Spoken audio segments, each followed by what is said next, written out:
Welcome, I'm Rogers Anderson. As we travel around the county and interview different people and different events, today we have a distinct honor of having someone with the DAR, the Daughters of the Revolution, to be with us. Donna Nunan, thank you for being with us. Thank you for inviting me. So we're going to spend a little bit of time talking about the Constitution. Right. And the reason for that is Constitution Week is September the 17th through the 23rd. Through the 23rd. So we kind of want to frame that and why do we do that, but let's go back in history, not a great deal. Okay. Let's talk about you. How in the world did you ever get involved in the DAR and all of the things we talk about, constitutions and the Declaration of Independence? One of my ancestors was fought, obviously, in the American Revolution. He would have been more or less a Johnny Tremaine type. He was a teenager, private, fought in the Battle of Briar Creek, and at some point ended up moving to the Clarksville area. I grew up in Clarksville. His name was Samuel Smith, and he took settlers over Cumberland Gap. They estimate a total of about 400 different people traveled with him over the years. He eventually settled in a land grant farm in what is now Fort Campbell. It was right on the Kentucky-Tennessee line in Montgomery County, and it is the only grave site not moved when they took the land to build the post during World War II. His family cemetery is still there because he is a Revolutionary War patriot, and they honored that. He came over from that point, North Carolina, and he brought white pine saplings with him, and he planted those. And one of those was recognized by the state as one of the largest trees in the state, and it is used on Fort Campbell by the helicopter pilots as a landmark when they're doing maneuver training. How interesting. Yeah.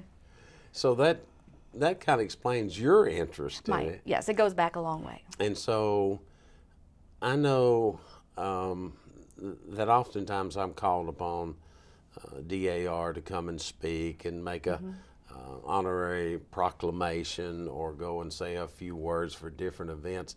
Let's talk about the DAR here in the Middle Tennessee area and explain if people are interested in it. How can you get involved? Well, you can get involved if you can look on our website, which is dar.org, and it has information on how to join. It is, most people consider it a lineage society, and that you have to be able to show that you have an ancestor that fought in the American Revolution or supported the efforts with material goods. But it's also a service organization. In the last 3 years, DAR members across the country donated over 12.5 million hours of service to various organizations. So we focus on 3 different things, and that's historic preservation, education, and patriotism. A lot of our efforts deal with the schools and with supporting the military, both active duty and veterans retired, and identifying historic sites that need to be saved for posterity. So if you have an interest in being a member, I would go to dar.org, and there's a place on, that's the public site. It has information on how to become a member, who to contact to become a member, and then the site for the state is tndar.org, and it also gives information. There's a map you can click on the county, and it'll shoot you to how many counties there are, how many chapters are in the county. Like Williamson County has 5 chapters. We have Travelers Rest, of which I'm a member, meets in the mornings on Thursdays, the second Thursday of the month. Sarah Polk chapter is also in Brentwood, and it meets in the evenings. There's John Nolan chapter in Nolansville, and it meets sometimes in the evenings, sometimes on the weekends. And then Old Glory is in Franklin, and it, I believe, meets on Thursdays around lunchtime.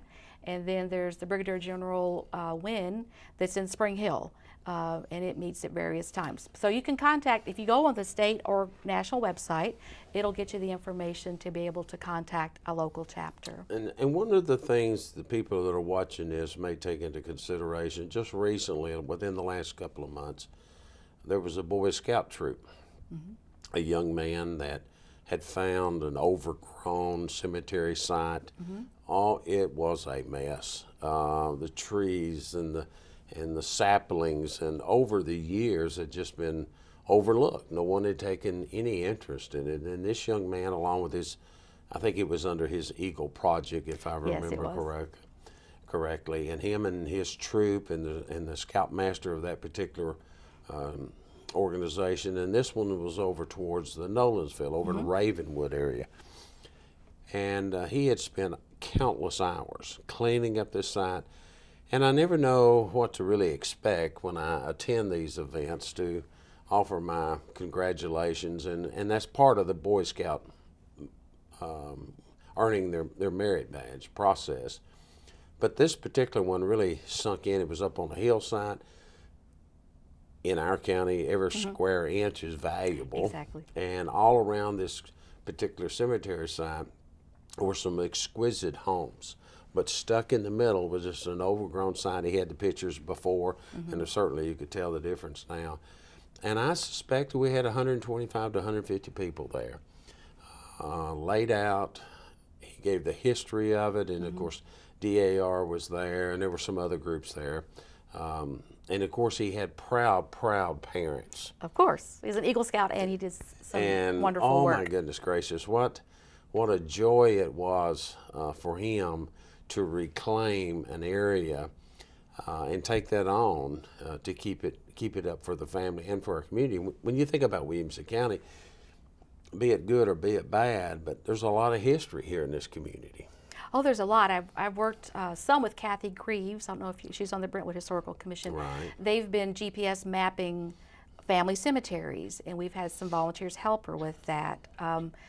You want to be able to preserve that history, and if no one can remember it, then it's like it never happened. So you need to have someone that can write it down and research it and perpetuate it for future generations, because we have a lot of people that move into our county from other areas of the country who are not familiar with the history, and so to be able to preserve that I believe is very important. Well, 48% of the people that live in Williamson County were not born in this state. I know. Not in the county, But in the state. In the state, Right. So you're right, and the tourism numbers just finished coming out in the month of September, late August and September. And again, Williamson County was number 6 on the statewide for tourism. And one of the things that's driving that, not just the business side, but the historical side, is the side of the people coming here want to know more about the history of Franklin, the Battle of Franklin. We've all heard, seen that, the large cemetery. But there's history before that. There's history before that. That's exactly right. And there's history after that. Right. And it's in the efforts that Daughters of the American Revolution, I think, is very, very important and is very pertinent to the fact of this county being so historically involved in what we do. Now, shifting a little bit, September the 17th will be Constitutional Week, and I know today, just this very day, you've been out delivering packets to our schools. What are you taking to our schools? Well, what I took today to the schools, I brought it with me. It's a flash drive. I typically deliver posters and bookmarks, and we've been delivering posters and bookmarks for decades. So we're trying to do something a little different this year and see how the schools like it. I presented each of the schools that I visited 10, a flash drive with 22 different computer files. There are PowerPoint files, Word files, and PDF files for the teachers to use in the classroom. There are PowerPoint files on the 3 branches of government, the preamble to the Constitution, and the Declaration of Independence. There's talking points on just fun facts to know about the Constitution and the drafters of the Constitution, fun facts to know about our early American leaders, some PDFs of posters that they could print out to hang in their classroom, or there's a proclamation that students could sign that was geared toward elementary school to say that they're going to live by the ideals of the Constitution. So of the 22 files, there were some, I delivered them to elementary schools, middle schools, and high schools. So there were some files that could be used by any of them, and then some were more age specific. But I gave them a list of the files so they could see what was in there. I would hope everyone, and you really can't see this on the camera, but this is the Declaration of Independence and the Constitution, and you were saying you stopped by one of the bookstores here in town and picked this up. Took a while to find it. I took a while to find it. And I would hope everyone would understand, if they go back and they've got gray hair like I do, you remember that there are two different events here, the Declaration of Independence and the Constitution. It's not all one and the same. Now, the booklet's put together that way. But kind of touch on the Constitutional Week, how it got its start, and why the significance of that, other than it's just history. It's just history. Independence Day, everyone recognizes and they know what that is, but a lot of people aren't as familiar with the Constitution and what it has. So back in the mid-50s, the DAR petitioned to the president to establish a week to highlight the Constitution so people would have a better understanding of this important founding document for our country. So in 1956, President Eisenhower signed it into law, I believe it was Bill 915, to make Constitution Week official and to be celebrated in all schools across the country. And it's still celebrated till today. When you think of the Constitution, and I was just kind of thumbing through this before we got started, and we absolutely forget about some of the great men and people that were involved in those early days. Most of us would remember George Washington and Adams, but there's so many other men and women. Hamilton, you would know these men. You don't even have to know a lot about history, but somewhere along our early days in school, we learned about the Constitution, and we learned about the Declaration of Independence. And I don't think it's taught as much now in our schools. I don't believe it is, and my daughter's a history teacher, and I don't believe mercy. I don't believe it is. But people also forget between the Declaration and the Constitution were the Articles of the Confederacy, and that was a good attempt, but it failed for a number of reasons. But not the least of which was there wasn't a national currency, there wasn't a federal judicial system, there wasn't a way to really raise and pay for a militia for protection. So after a few years of trying the Articles of Confederacy, they decided they needed something better, and the Constitution was drafted. Now, this is a document that's been in place since 1787, I think, and there have only been 27 amendments. So they wrote it very well the first time, and there haven't been many changes to it. There have been thousands of amendments proposed, but only 27 actually adopted. I think it's interesting that even you describing your own history from way back in Clarksville, that many of our young men that fought in those early wars, and here in Williamson County, we honor that down at 5 Points. Yes. I've been there. Where we designate the bricks and put the date, the person's name and the date, and the military branch there, if they had a military branch back then.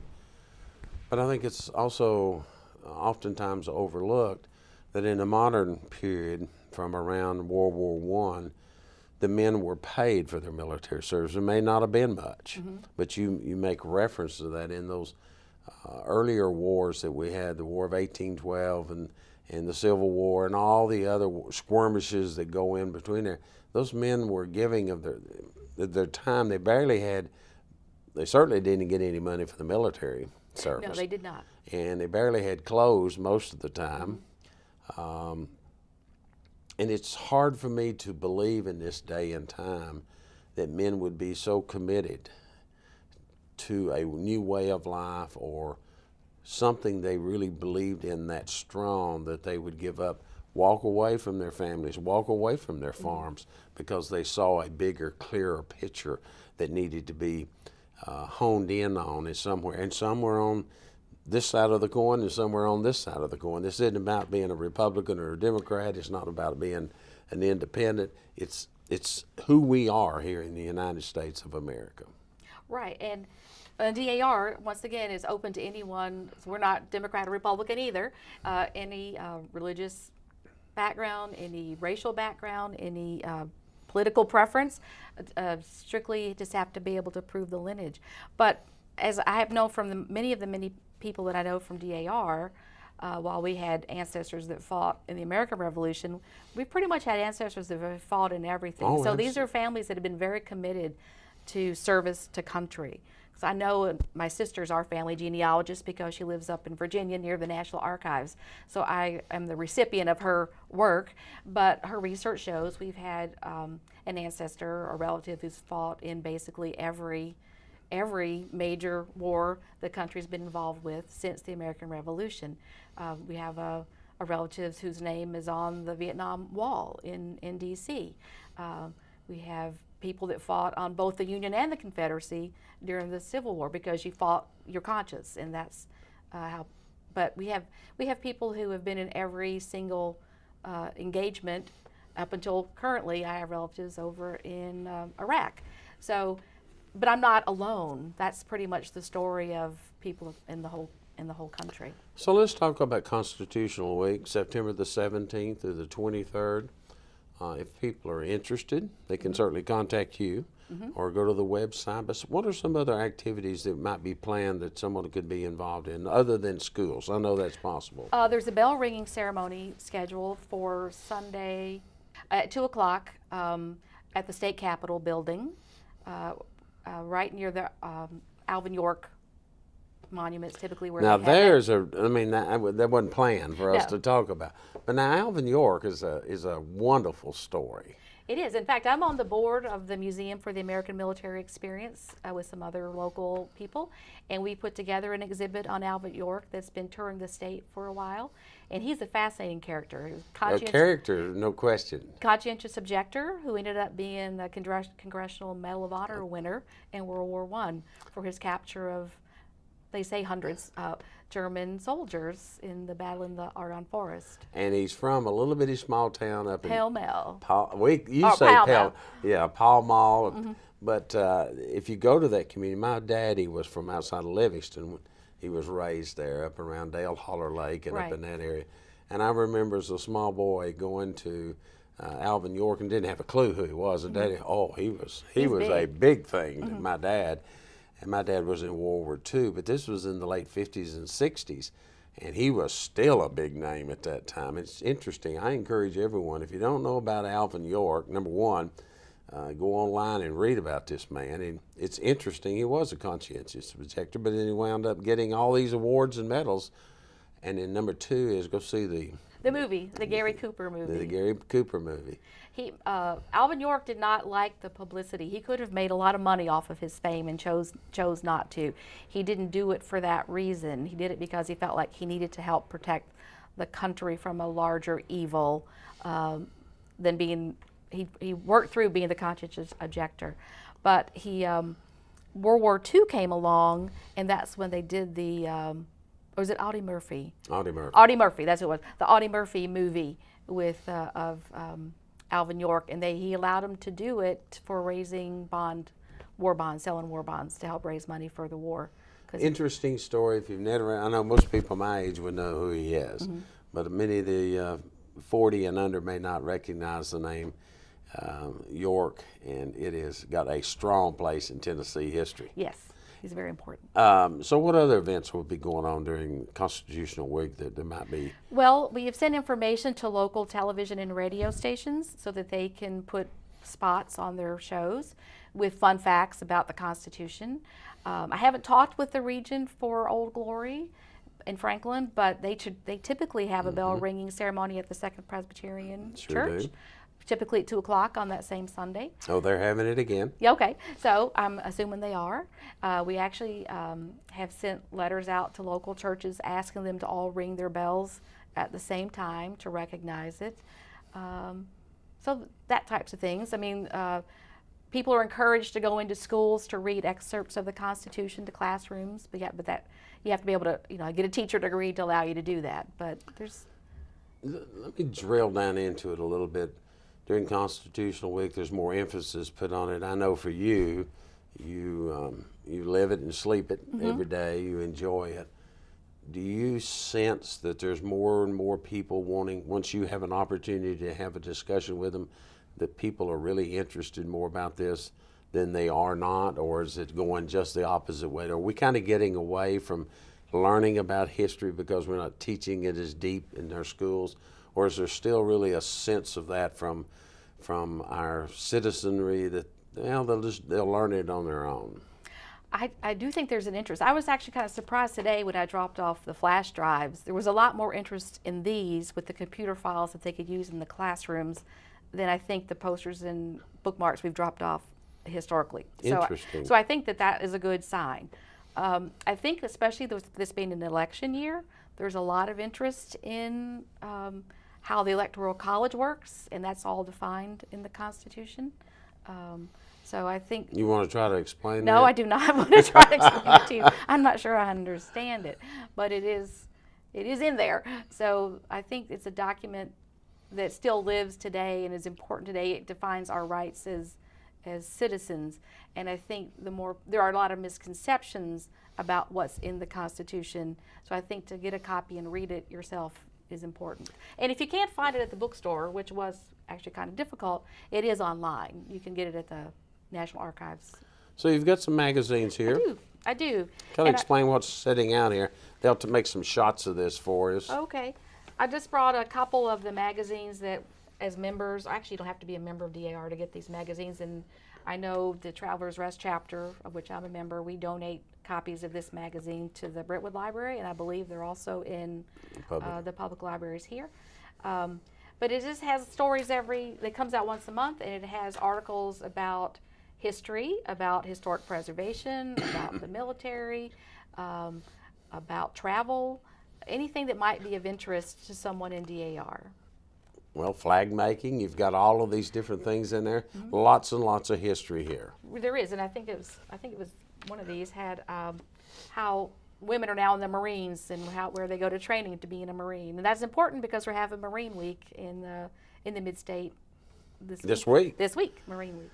Well, and kind of highlight once again when you think about the many activities and how we've come full circle. There would be some that would argue that women do not need to be in a military battle. I'll let the historians deal with that, and I'll let those that feel strong about it one way or other. But I do know this, that over a period of time, women have served in the military, but in a different role than what they're serving today.